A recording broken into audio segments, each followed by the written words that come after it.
Having purchased 40 acres of off-grid property in Arizona, I knew my first course of action would be providing power to this large piece of land. With the nearest power poles over 8 miles away, I knew I did not have a long enough extension cord. In a flash of light, forgetting to put down my welding helmet, an idea occurred to me.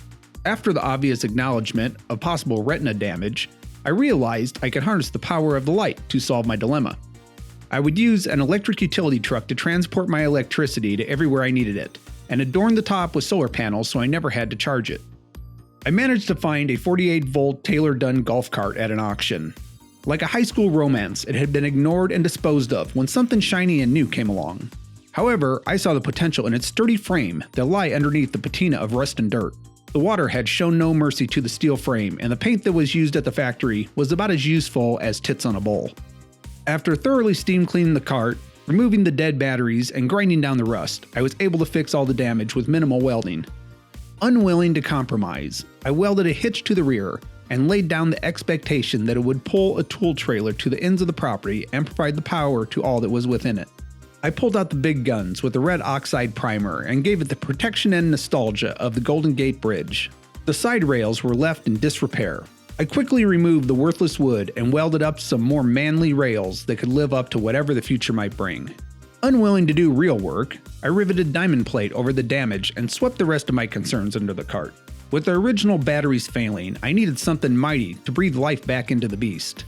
In a rash of misordering, I was able to find some surplus batteries that were slated for a fire alarm backup system. Unlike the standard golf cart batteries, these were gel cells and had the potential to last for up to 25 years. Using some massive wire and some Anderson power connectors, I felt confident that it could do battle with the gods. I added a solar charging system that would quench the thirst of the ever-demanding batteries. I wired power throughout the frame and terminated it in plugs that would offer both 110 volt and 220 volt power. There could be no compromise as the demands would be many.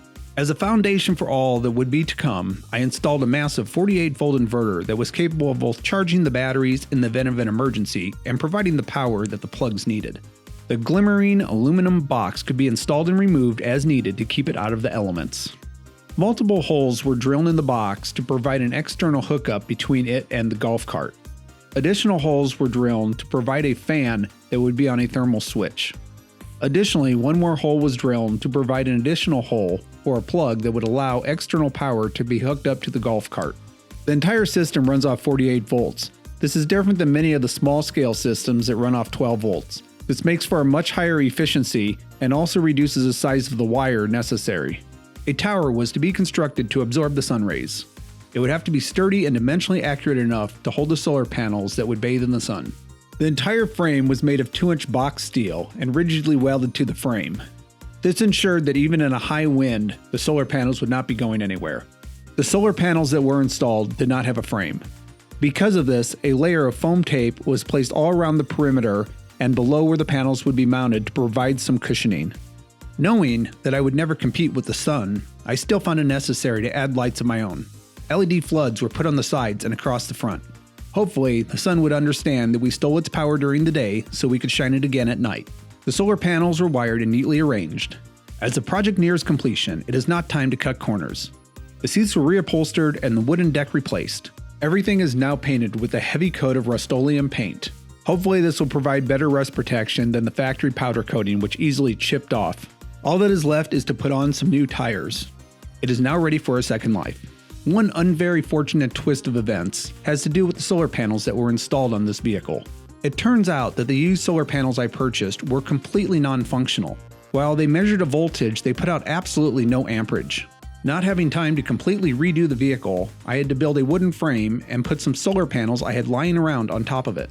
While ugly, this array was actually larger, which provided more power than the permanently installed panels would have had they been working properly.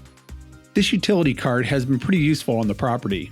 We have had several construction projects that required moving about the property, and it was very nice to always have power available. Many of the projects will be added to this channel.